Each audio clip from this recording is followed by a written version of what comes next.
స్మారక భవన్ దగ్గర మన మహిళా నాయకురాలు పార్టీ నాయకురాలు వంగాల లక్ష్మక్క జెండావిష్కరణ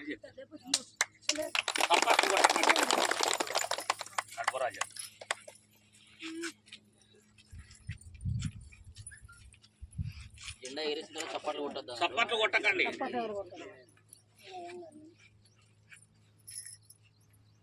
ఈ పొడుగు తీసుడేం అలవాటే. నువ్వు ఆయన కట్ట ఉంటున్నావు ఏంది అన్న?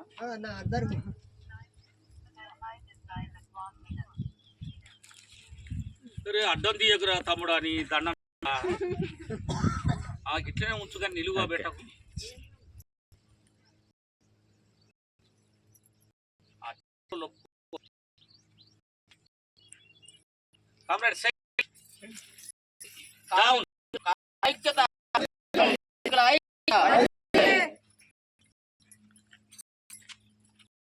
భూపాలపల్లి పట్టణంలోని స్మారక దగ్గర ఈరోజు మేడే 130 ఉత్సవాల్ని ఘనంగా ఎంచుకునే జరిగింది. ఈ సందర్భంగా పార్టీ శ్రేణులు సంఘాల బాధ్యులు ప్రతిన పరిస్థితి.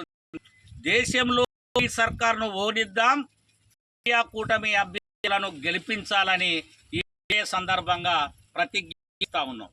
ఎందుకో చెప్తా ఉన్నాం, మోడీ అధికారం వచ్చిన 10 సంవత్సరాల కాలంలో ఇల్లు లేనటువంటి నిరుపేదరికి 10 లక్షల రూపాయలు ఇచ్చి గుంట స్థలం ఇచ్చి దేశంలో ఎవరు లేకుండా చేస్తామని మాట ఆయన పాలన అయింది. రేపు జరగబోతుంది. ఒక్కరికి కూడా ప్రధానమంత్రి ఆవాస్ యోజనకి ఇంటి స్థలం ఇవ్వలేదు, 10 లక్షల రూపాయలు ఇవ్వలేదు. మాట ఇచ్చినటువంటి మోడీని సిద్ధంగా ఓడాలని ఈ మేడే తెలియజేస్తా ఉన్నాం. ఈ విధంగా దాంట్లో ప్రతి మనిషికి పేద కుటుంబాల 15 లక్షలు ఎత్తామంటే అట్లన్నీ తీసినాము.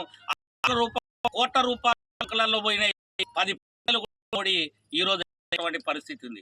భూపాలపల్లి పట్టణం ఉపాధి హామీ పనిని కూడా రద్దు చేసేటువంటి తీరుంది. ఉపాధి హామీ పని సంవత్సరం 214 కూలీ అన్నటువంటి మాట తప్పినటువంటి తీరుంది. సంబంధించి 40 చట్ట కోట్లు పెట్టుబడులకు అనుకూలంగా పరిస్థితి ఉంది. మోడీ ఒకటే చెప్తుండు, పెద్దల కాలంగా పేదోళ్ళకు వ్యతిరేకంగా ఆయన తీరు పడతా ఉంది. రోజు 178 రూపాయల కన్నా ఎక్కువద్దు అని చెప్పి మోడీ అంటారు. తీసుకుని ఎంత 200 తీసుకుంటాం, 6 కూడా కూలి ఈ